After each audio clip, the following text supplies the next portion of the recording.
oras na ito ay muli na naman tayong magkakasama sa isang maiksing video. At ang content na aking ibabahagi sa inyo ay ang tungkol sa ang dalawang Adan ayon sa Biblia. Buhay at kamatayan. So, tunghayan natin at ating panoorin buo ang video upang ating makita ang katotohanan tungkol sa bagay na ito na sinasabi ng salita ng Diyos, ang dalawang Adan. Ang isa ay naging dahilan ng kamatayan ng marami at ang isa ay naging dahilan ng buhay na marami. Bago ko magpatuloy, kaibigan, kung hindi ka pa nakapag-subscribe sa aking YouTube channel, please subscribe at huwag kalimutang pindutin ang notification bell all upang ikaw ay maging updated sa mga iba pa nating mga video na malalim na mga bagay ng Diyos. So alam ko na ang Diyos ang siyang patuloy na gumagawa sa buhay ng bawat isa sa atin at ang katotohanan na aking ibabahagi sa inyo ay ito tungkol dito sa ang dalawang Adan ayon sa Biblia. So ano Korinto? Chapter 15 verse 22, sabi ng salitang Diyos, sapagkat kung paanong kay Adam ang lahat ay nangamamatay, gayon din naman kay Kristo ang lahat ay bubuhayin. Sa verse 45 ng 1 Corinthians chapter 15, gayon din naman nasusulat, ang unang taong si Adam ay naging kaluluwang buhay at ang huling Adam ay naging espiritong nagbibigay buhay. So dito ating makikita na ang Diyos ay magsalita kay Adan. Sa Genesis chapter 2 verse 15, ito yung sinabi ng Diyos. Ito yung pangyayari ayon sa Genesis chapter 2. Ang sabi, at kinuha ng Panginoong Diyos ang lalaki at inilagay sa halaman ng Eden sapagkat upang kanyang alagaan at ingatan. At inuutos ng Panginoong Diyos sa lalaki na sinabi sa kaniya, sa lahat ng punong kahoy sa halamanan ay makakakain ka na may kalayaan. Datapot sa kahoy ng pagkilala ng mabuti at masama, ay huwag kang kakain sapagkat sa araw na ikaw ay kumain yaon ay walang pagsalang, mamamatay ka. Dito, yung kamatayan na pinag-uusapan ng salitang Diyos. Yung kamatayan na sinabi ng Diyos kay Adan. Nanang kumain ba si Adan sa iniutos ng Diyos na huwag kainin?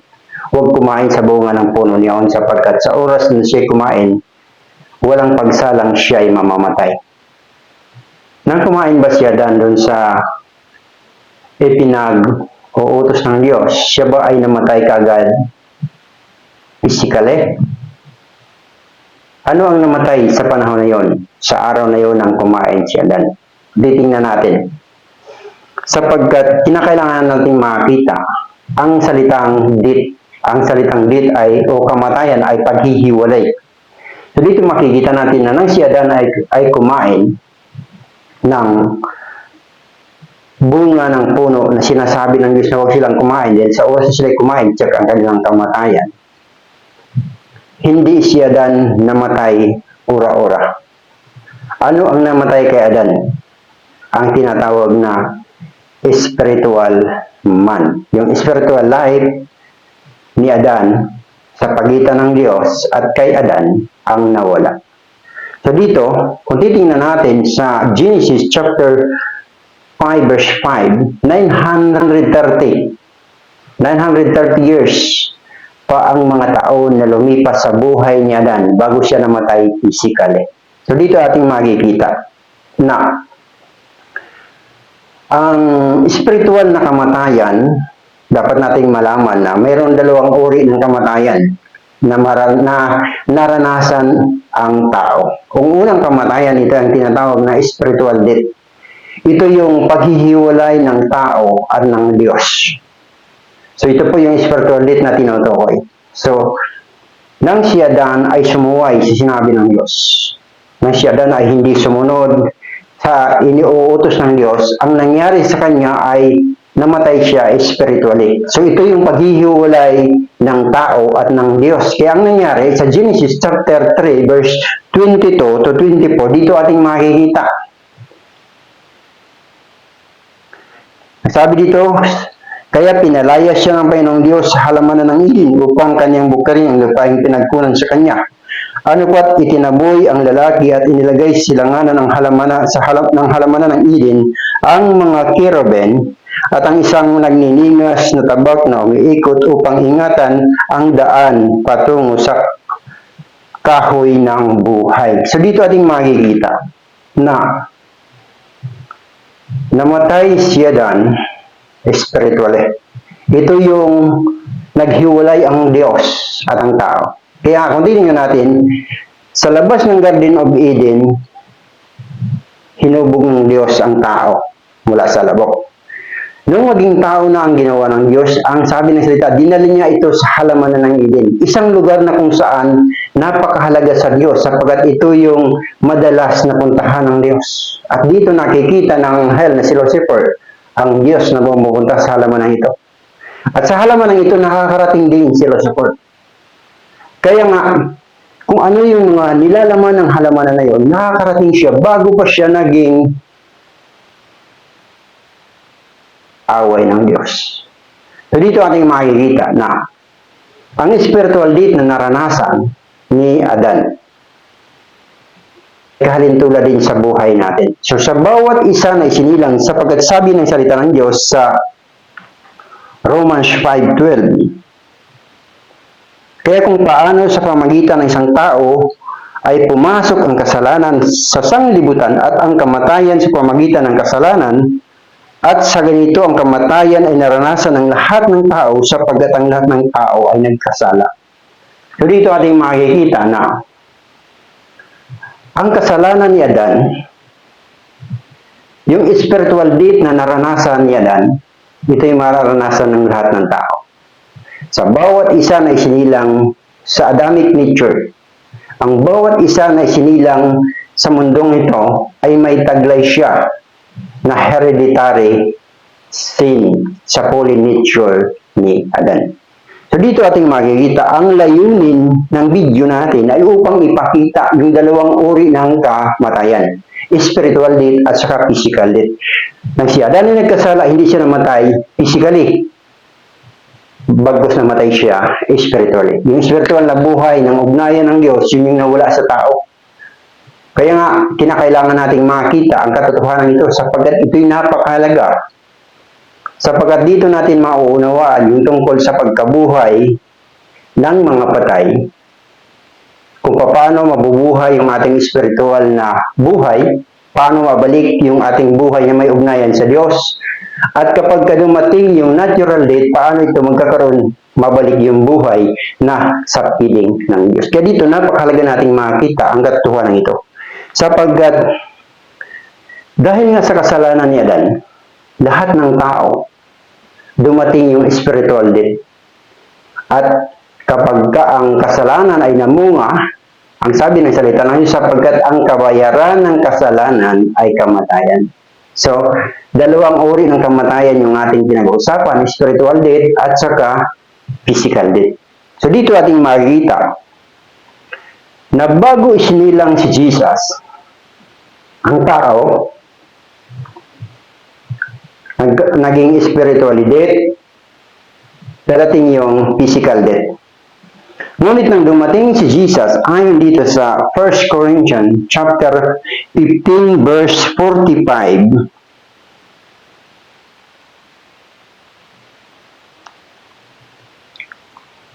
ito ang sabi, gayon din naman nasusulat, ang unang taong si Adan ay naging kaluluwang buhay, at ang huling Adan ay naging espiritong nagbibigay buhay. So dito ating makikita na sa ating Panginoong Kristo, kailangan makita. Sapagkat mayroong itinuturo ang ating Panginoong Kristo na dapat nating malaman upang maibalik yung spiritual nating buhay. At upang ibalik ng Diyos yung buhay kapag dumating na yung physical death. Ang kamatayan po ay ang paghihiwalay. Ang natural death o physical death ay yung paghihiwalay ng buhay at ng katawang lupa. Na kung ating matitingnan na kapag ang tao namatay, kahit ano pang sabihin natin, kahit ano gawin natin, hindi na siya magre-response. At ang katawang ito kapag bumalik sa lupa ay babalik sa likabok, babalik sa alabok. So dito, ating makikita na ang spiritual death, yung patuloy ang tao na bubuhay na wala siyang ugnayan sa Diyos. Ngunit pagdating ng ating Panginoon sa Kristo, dito natin mauunawa yung pagkabuhay na maguli sapagkat ang Panginoon sa Kristo ay naparito. Gumamit siya ng halimbawa. Isang karanasan na tunay ng tao ay namatay. Kaya nga dito natin makikita na yung kamatayan ni Lazaro ay may dahilan ng Diyos. Bagamat kayang pagalingin ng ating Panginoon sa Kristo nang ibinalita sa kanya na ang kanyang kaibigan na kanyang minamahal ay may sakit. Sa halip na puntahan niya at pagalingin, lumayo siya. May pinuntahan siyang lugar upang ipangaral ang salita ng Diyos, ang kaharian ng Diyos sa lugar na yun. At pagkamatay niya, ibinalita sa kanya na ang iyong kaibigan ay patay na. So, 4 na araw na paglalakbay para marating ng Panginoon sa Kristo yung lugar na kung saan ang tahanan niyaong may namatay. So, kaya pagdating nila, 4 na araw na itong nakalibing sa libingan. Kaya nga, nang dumating ang ating Panginoon sa Kristo sa lugar na to, dumaing sa kanya, nagbuhos ng iyak, pighati, ang 2 kapatid na babae ni Lazarus. Kaya nga, ang Panginoon sa Kristo nang sabi niya, sinabi sa kanya ni Jesus, ako ang pagkabuhay na maguli at ang kabuhayan. Ang sumasampalataya sa akin, bagamat siya'y mamamatay, gayon may mabubuhay siya. At ang sino mang nabubuhay at sumasampalataya sa akin ay hindi mamamatay magpakailanman. Sumasampalataya kabaga nito. So dito ipinapakita ng ating Panginoon sa Kristo na marirestore yung ating spiritual life. Yung ating spiritual na buhay upang ang tao ay magkaroon ng ugnayan muli sa Diyos. Upang ang Diyos na ipinalayo niya ang tao dahil sa kasalanan, dahil sa pagsuway ni Adan, ibabalik ito, marirestore, magkakaroon ng pagkabuhay na muli ang relasyon ng Diyos at ng tao sa pamagitan ng ating Panginoon sa Kristo kung ang tao ay tatanggap sa sampalataya sa ating Panginoon sa Kristo. So dito natin makikita na ang Panginoon sa Kristo, siya yung ikalawang Adan. Kung ang unang Adan ay nagdala ng kamatayan, nagdala ng kaalaman ng kasalanan tungo sa kamatayan, ang Panginoon sa Kristo naman ay nagdala ng buhay upang ibalik ang buhay na nawala sa tao, yung buhay niya na para sa Diyos. Kaya nga dito makikita natin na dito ipinakita ng Diyos yung physically na tao na matay. Para mapatunayan na siya yung pagkabuhay na maguli, siya ang buhay at ang kabuhayan, siya ang pagkabuhay na maguli, ipinakita sa tao na ito na si Lazarus. At dito ipinakita ng ating Panginoon Jesus na kapag tayo ay sumasampalataya sa Kanya, bagamat tayo namatay, mabubuhay tayo muli. Namatay tayo spiritually tulad ni Adan, sapagkat yung sabi ng salita ng Diyos, si Adan namatay spiritually. Lahat ng tao sa pamagitan ni Adan mamamatay dahil sa kasalanan ni Adan. So sa pamagitan ng mga ating Panginoon sa Kristo, mabubuhay muli. Mabubuo muli yung relasyon ng Diyos at ng tao. Kapag ang tao namatay, pwedeng ibalik ng Diyos ang kanyang buhay sa pisikal na katawan. So dito natin makikita ang sinabi ng ating Panginoon sa Kristo, yung spiritual life at saka physical life. Dito natin makikita na kapag tinanggap natin ang Panginoon sa Kristo, kapag pinakinggan natin ang tinig niya, ito yung sinabi niya.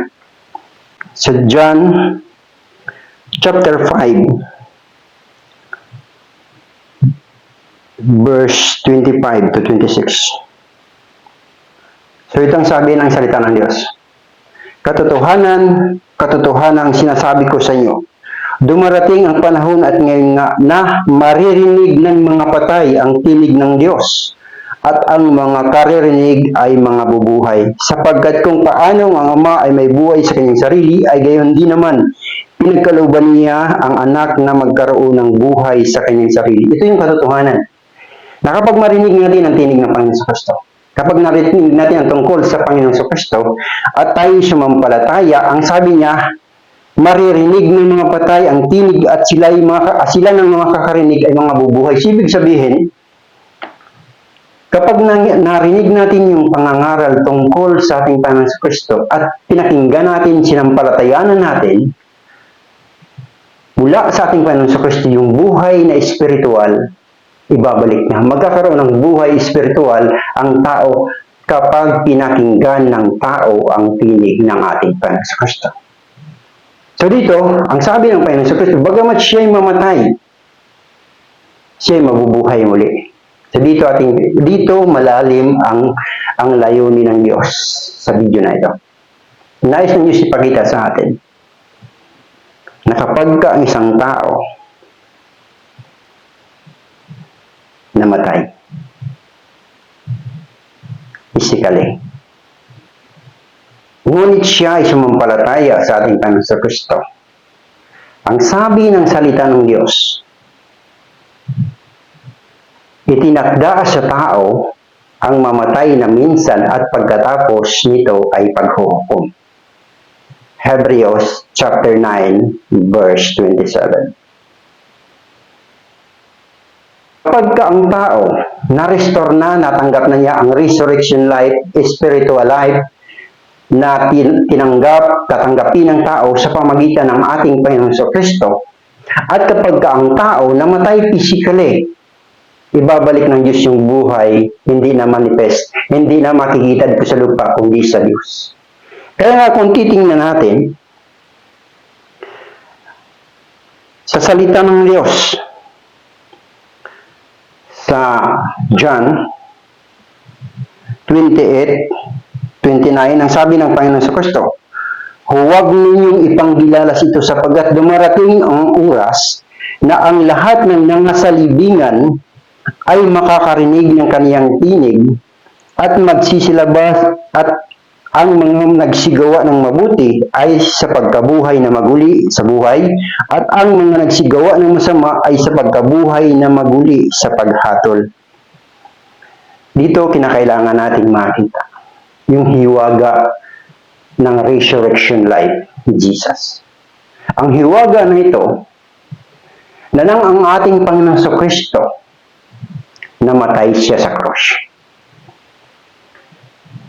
Ang sabi ng salita sa Matthew 27, pagkalagot ng hininga ng ating Panginoon sa Kristo habang siya ay nakabayubay sa cross, pumunta siya sa lugar na kung saan ang sabi ni Pedro sa kanyang sulat sa 1 Pedro 3:19. Pumunta siya sa kailaliman sa Sheol, kung saan naroon ang mga namatay, at nangaral. Ipinangaral niya ang sabi ng salita ng Diyos sa 1 Pedro 3:19.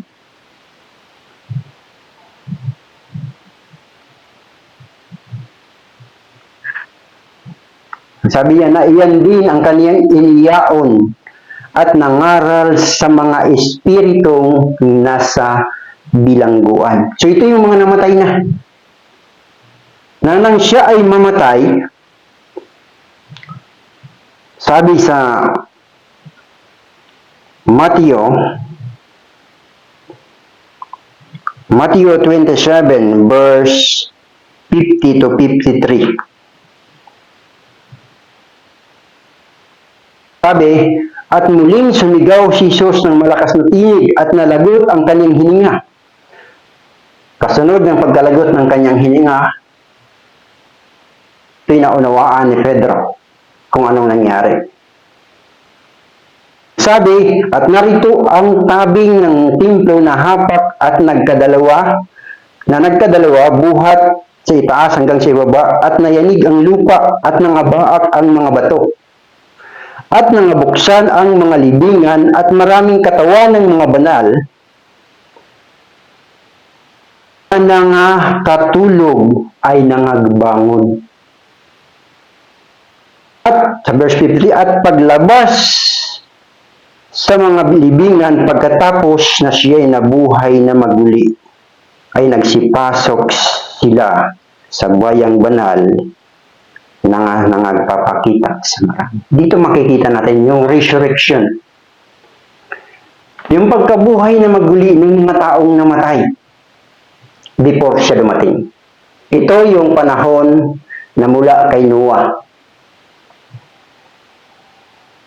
Lahat kay Abel, kay Noah, hanggang sa kauli-hulihang namatay, bago ipako ang ating Panginoon Kristo, ay ibinalik niya ang buhay sa kanila na nakinig sa tinig ng Diyos. Sapagkat ang sabi ng salita ng Diyos, darating ang panahon na sila na nangasalibingan, makakarinig ng tinig ng anak ng Diyos, at ang makakarinig ay at sasampalataya ay mabubuhay muli.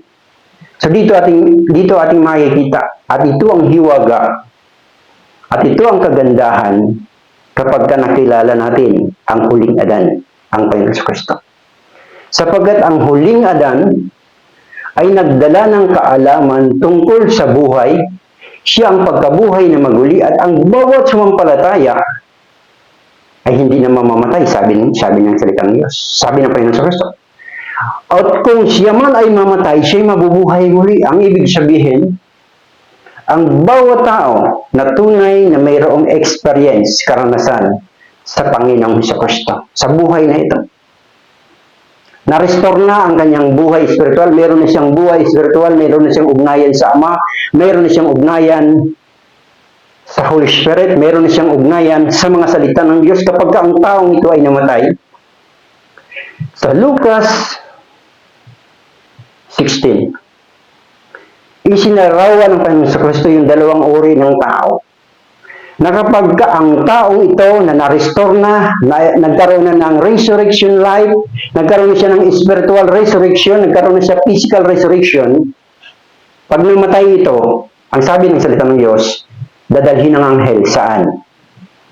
Sa presensya ng Diyos. Ngunit yung mga tao, sabi sa salita ng Diyos, na yung hindi tumanggap, hindi sumampalataya,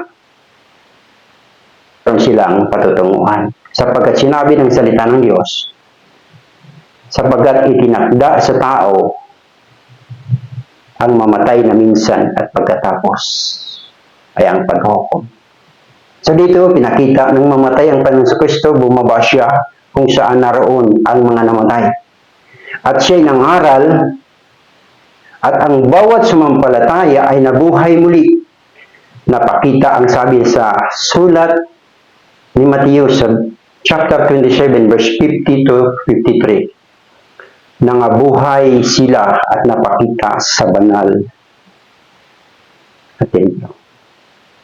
At doon sila ay napasapiling ng Diyos. Kaya ngayon, kapag ang tao na mayroong malalim na pagkaunawa sa mga bagay ng Diyos, kapag dumating man ang kamatayan, may katiyakan na. Sapagkat nang ang Panginoong Hesus ay nabayubay sa cross, binigyan na niya ng kasiguruhan. Bagamat ang tao ay mamamatay sa kanyang nagawang kasalanan dito sa lupa, ngunit bago nalagot ang kanyang hininga, kinilala niya ang anak ng Diyos na yun ang pinakamahalaga. Na narinig niya ang tinig ng Panginoong Hesus na nagsasabi, ngayon din kakasamahin kita sa paraiso. Ang isa napunta sa paraiso, ang isa sa destinasyon niya sa mga taong mapapahamak.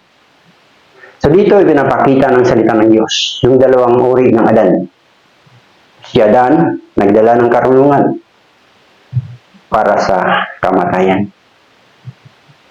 Ngunit si Jesus nagdala ng kaalaman tungo sa buhay na walang hanggan. So kaibigan, sa next video na ito, tayo ay nagising, namulat sa katotohanan na kailangan natin marinig ang tinig ng anak ng Diyos. Sapagkat siya ang mag-uugnay sa atin sa Ama. Siya ang magbabalik ng ating spiritual na buhay na nawala. At dumating man ang physical death, ibabalik niya ito tungo sa Ama. Sa Diyos ang papuri. Kaibigan, kung hindi ka pa nakapag-subscribe sa aking YouTube channel, please subscribe. At kung ikaw mag-subscribe, huwag kalimutan pinutin ang notification bell all upang ikaw ay maging updated sa iba pa nating mga upload ng mga video maghahayag ng malalim ng mga bagay ng Diyos. Purihan Diyos, sa Diyos ang papuri.